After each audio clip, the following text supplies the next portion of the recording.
fungsi ini merupakan upaya perbaikan diri dalam meningkatkan kemampuan untuk menyesuaikan diri. Selanjutnya, perilaku individu dan mekanisme pertahanan diri dapat terkontrol dengan baik. Yang ketiga, preservation atau development atau pengembangan. Preservatif atau sportif merupakan fungsi pengembangan yang merupakan upaya dalam mengembangkan kepribadian atau mental yang sehat agar seseorang mampu meminimalisir kesulitan dalam perkembangan fisiknya. Tujuan kesehatan mental. Dalam upaya mencapai keinginan-keinginan tersebut, kesehatan mental memegang peranan penting dalam kehidupan individu. Tujuan kesehatan mental menurut Sudarini terdiri dari 1. Mengusahakan agar manusia memiliki kemampuan yang sehat. 2. Mengusahakan pencegahan terhadap timbulnya sebab-sebab gangguan mental dan penyakit mental. Yang ketiga, mengusahakan pencegahan berkembangnya bermacam-macam gangguan mental dan penyakit mental. Selanjutnya yaitu langkah-langkah mencapai kesehatan mental. Ada 3 langkah atau metode yang ditempuh manusia dalam mencapai kesehatan mental, yakni pengobatan atau kuratif, pencegahan atau preventif, dan pembinaan atau konstruktif. Yang pertama yaitu pengobatan atau kuratif.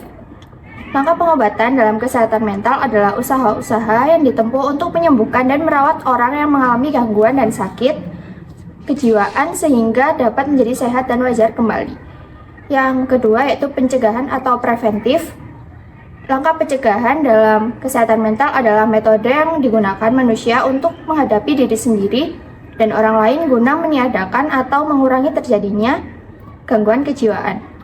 Dengan demikian, manusia dapat menjaga dirinya dan orang lain dari kemungkinan guncangan batin dan ketidaktentraman hati. Usaha ini di samping merupakan usaha pribadi setiap orang, juga termasuk usaha pemerintah untuk memperbaiki dan mempertinggi sistem kebudayaan dan peradaban. Yang ketiga yaitu pembinaan atau konstruktif. Langkah pembinaan dalam kesehatan mental adalah dengan menciptakan program-program seperti kampanye akan pentingnya menjaga kesehatan mental sebagai bentuk kecil dari usaha dalam pembinaan ini. Terdapat berbagai hubungan sosial. Artinya, perkembangan kesehatan mental individu ditentukan oleh kualitas kondisi, psikologis atau iklim lingkungan di mana individu berada. Berikut adalah beberapa ruang lingkup kesehatan mental. Yang pertama, kesehatan mental dalam keluarga. Penerapan kesehatan mental dalam keluarga sangat penting untuk tercapainya suasana yang harmonis antar anggota keluarga.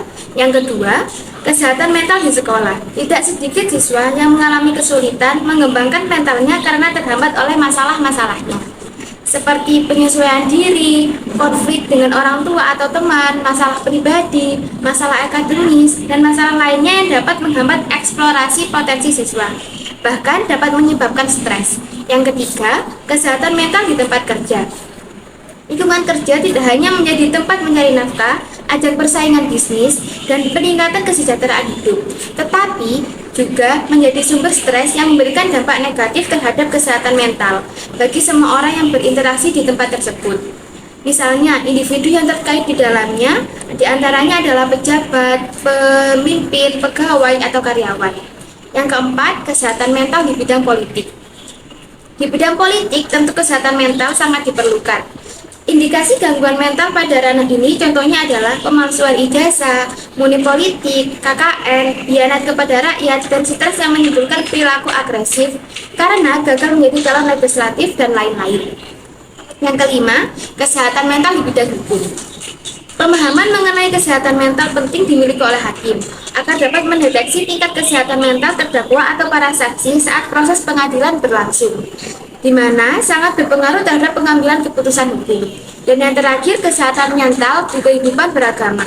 Pendekatan agama merupakan bentuk pendekatan dalam penyembuhan gangguan psikologis yang merupakan bentuk paling lama diterapkan dibandingkan dengan pendekatan-pendekatan lainnya. Selanjutnya, penyebab seseorang terkena masalah pada kesehatan mental. Ada beberapa faktor yang dapat menyebabkan seseorang terkena masalah pada kesehatan mental. Antara lain, faktor yang pertama, faktor genetik. Terdapat riwayat pengidap gangguan kesehatan jiwa dalam keluarga. Yang kedua, peristiwa dalam hidup. Peristiwa dalam hidup yang berdampak besar pada kepribadian dan perilaku seseorang bisa berpengaruh pada kesehatan mentalnya, seperti kekerasan dalam rumah tangga, pelecehan anak, atau stres berat jangka panjang. Yang ketiga, gaya hidup, menyalahgunakan alkohol atau obat-obatan terlarang. Yang keempat, profesi, menjalani profesi yang memicu stres seperti dokter dan pengusaha. Yang kelima, kondisi fisik, cedera pada kepala atau kelainan pada otak. Yang keenam, masalah pada masa kanak-kanak, seperti adanya masalah pada masa kanak-kanak atau masalah gaya hidup. Dan yang terakhir, riwayat penyakit mental sebelumnya. Mempunyai riwayat penyakit mental sebelumnya. Namun perlu diingat bahwa faktor-faktor tersebut tidak selalu menyebabkan seseorang terkena masalah pada kesehatan mental. Terdapat banyak faktor lain yang dapat mengaruhi kondisi kesehatan mental seseorang. Yang selanjutnya akan disampaikan oleh rekan saya. Cara mencegah kesehatan mental. Yang pertama, melakukan aktivitas fisik dan tetap aktif secara fisik, membantu orang lain dengan tulus, memiliki pikiran, mengonsumsi makanan sehat, hindari kebiasaan yang tidak sehat, meditasi, tertawa, berterapi, menjaga hubungan sosial. Selanjutnya, cara pengobatan seseorang yang terkena kesehatan mental. 1. Psikoterapi. 2. Terapi perilaku kognitif. 3. Pemberi obat. Beberapa upaya mencegah yang dapat dilakukan meliputi melakukan aktivitas fisik dan tetap aktif secara fisik, membantu orang lain dengan tulus, memelihara pikiran yang positif. Adapun cara untuk menjaga kesehatan yang optimal, yang pertama, dengan meluangkan waktu untuk diri sendiri, seperti meditasi selama 10-15 menit setiap hari, terutama sebelum tidur, dan dapat membantu Anda merasa lebih positif dan menghargai diri sendiri. Kemudian yang kedua, ada berpikir positif dan memberikan afirmasi positif.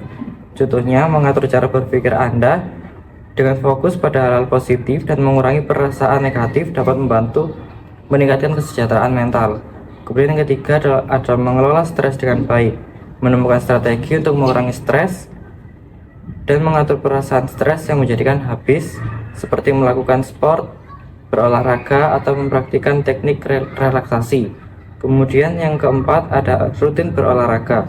Rutin berolahraga seperti halnya berolahraga reguler dapat membantu menjaga kesehatan mental dan menciptakan suasana hati yang lebih baik. Kemudian yang kelima, mengatur hubungan sosial, menjaga hubungan yang sehat dengan orang-orang yang mencintai dan mendukung, serta mengungkapkan komunikasi dengan mudah dengan lingkungan sehari-hari.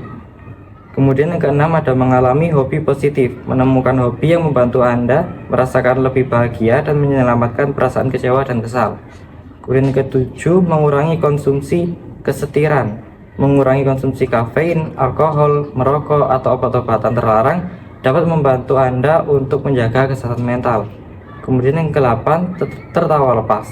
Tertawa lepas berarti melakukan tertawa untuk mengetahui dan mengatasi masalah seperti cemas, gelisah, atau kecemasan, yang nantinya dapat membantu Anda untuk menjaga kesehatan mental. Kemudian yang terakhir adalah istirahat cukup. Dengan istirahat cukup setelah beraktivitas, terutama untuk individu yang sering merasakan cemas. Dengan menerapkan langkah-langkah ini, kita dapat menjaga kesehatan mental dengan optimal dan menjaga kesejahteraan mental dalam kehidupan sehari-hari.